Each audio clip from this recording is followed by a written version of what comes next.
Assalamualaikum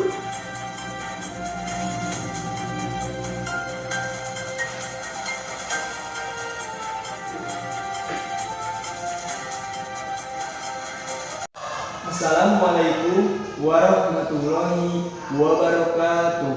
Sampurasun tepamri sareng simkuring pun sodik almubarok dina program Warta Sunda. Aya warta naon wae dinten ayeuna teh mangga urang sakseni warta selengkapna.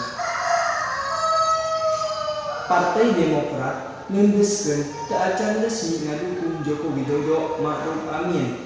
Wakil Kubu Partai Demokrat Syarif Hasan ngeundeuskeun partaina teu acan resmi ngagabung dina pamerintahan Joko Widodo Ma'ruf Amin.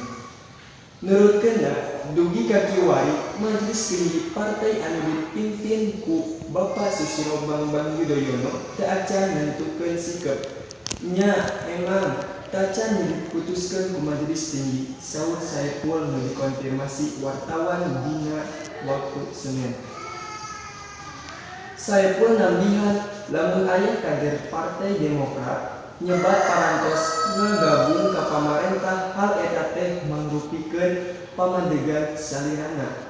Yen aya kader-kader nu boga pamandegana parantos ku pamarentah tur sajabana, eta mah masih teu acan diputuskeun sacara resmi. Bejana anjeunna oge nyuhunkeun kanggo sadaya pihak sabar ihwati pisikeun Partai Demokrat.